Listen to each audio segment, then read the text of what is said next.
Assalamualaikum warahmatullahi wabarakatuh. Halo anak-anak, bagaimana kabarnya kalian hari ini? Semoga dalam keadaan sehat selalu, semangat, dan bahagia. Hari ini kalian akan belajar tentang tema 1, indahnya bersama. 3, pembelajaran 1, 2, dan 3. Kali ini kita akan belajar tentang bersyukur atas keberagaman. Keberagaman apa? Keberagaman yang ada di Indonesia.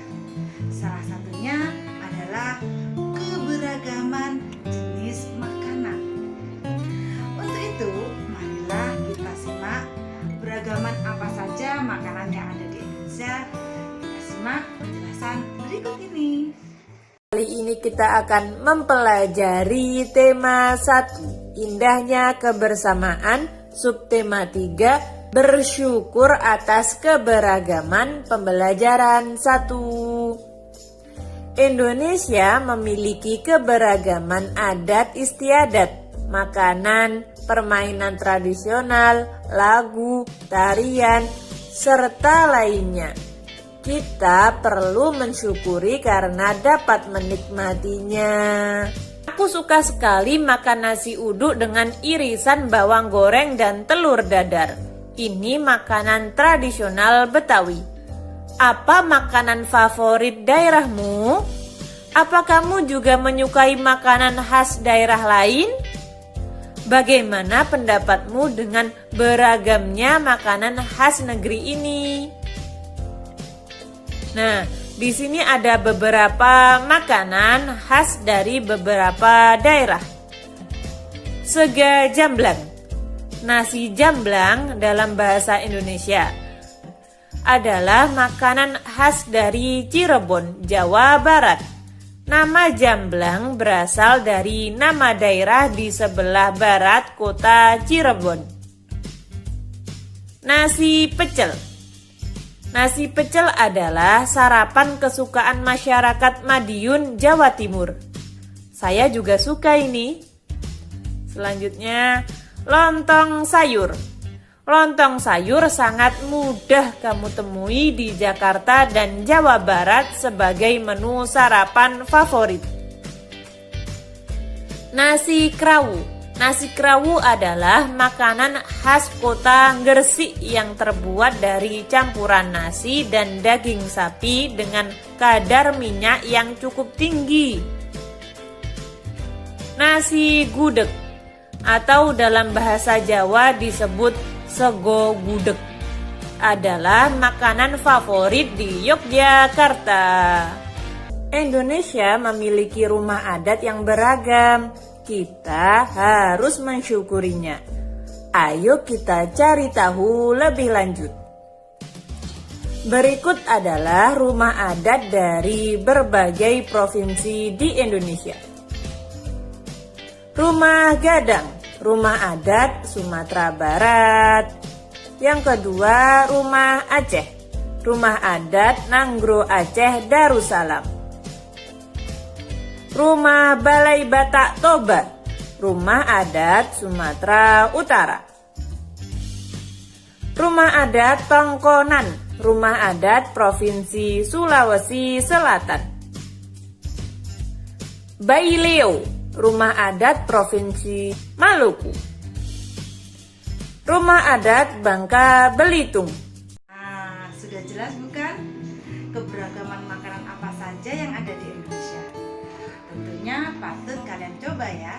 Salah satu bentuk melestarikan jenis makanan yang ada di Indonesia. Selanjutnya, kalian juga akan belajar tentang penyerapan bunyi. Benda apa saja yang dapat menyerap bunyi. Berikut penjelasannya. Sungguh kaya budaya Indonesia. Sebagai anak Indonesia, kita harus bersyukur dengan kekayaan ini. Kita dapat mencicipi makanan beragam, bermain permainan tradisional yang berbeda, dan tentunya mengenal kebiasaan-kebiasaan berbeda. Banyak hal yang kita bisa pelajari dari keanekaragaman itu. Pernahkah kamu mencoba berteriak di lapangan? Apa yang terjadi? Bandingkan juga ketika kamu berteriak di kamar mandi. Apa perbedaannya? Kita akan cari tahu tentang hal itu. Sebelum cari tahu, kita akan membaca berikut ini. Kita bisa menemui gendang di banyak wilayah di Indonesia. Pernahkah kamu memperhatikan bagaimana bunyi pada gendang? Gendang dapat berbunyi jika kulit gendang dipukul. Saat dipukul, kulit gendang bergetar. Getaran ini menghasilkan bunyi. Bunyi tersebut masuk ke sebuah rongga yang terdapat di bawah kulit. Bentuk rongga mempengaruhi bunyi yang dihasilkan. Makin kecil dan panjang rongga pada gendang, makin nyaring bunyi yang dihasilkan. Sebuah kelereng kita lempar ke dinding yang keras akan mengalami pantulan. Demikian juga dengan bunyi. Di sini saya punya tembok dan ada, anggap saja itu bola atau kelereng ya.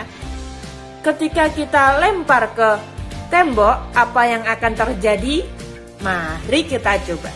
Bolanya kita lempar, ya, dan ternyata memantul. Bunyi juga dapat memantul jika dalam perambatannya dihalangi oleh benda yang permukaannya keras, seperti kayu, kaca, dinding, dan besi. Macam-macam bunyi pantul. Yang pertama ada keredam. Gaung atau keredam terjadi karena bunyi dipantulkan oleh dinding yang jaraknya tidak jauh dari sumber bunyi. Hal itu menyebabkan datangnya bunyi pantul bersamaan bunyi asli yang belum selesai terucapkan. Akibatnya bunyi pantul mengganggu bunyi asli sehingga suara yang terdengar tidak jelas.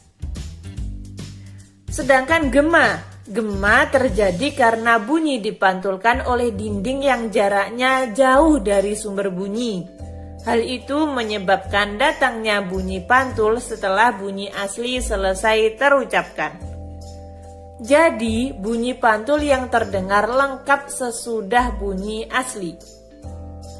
Gema sering terjadi di gua-gua, lembah-lembah, dan bukit-bukit yang jaraknya jauh serta permukaan yang keras dan rapat.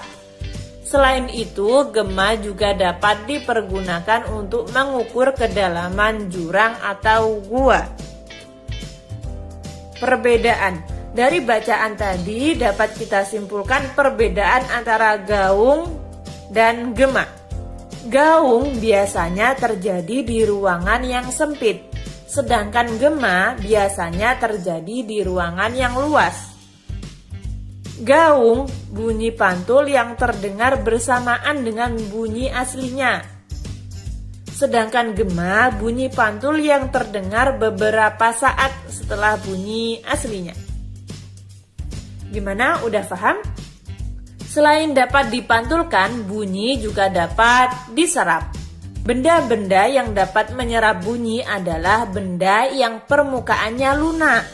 Benda yang demikian disebut peredam bunyi. Misalnya karpet, goni, kertas, kain, busa, dan wol. Benda-benda tersebut dapat digunakan untuk mencegah terjadinya gaung atau keredam.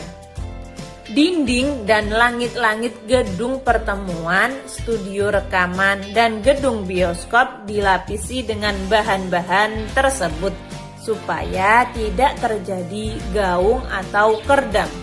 Nah, sudah tahu kan bagaimana dan apa saja benda yang dapat menyerap bunyi?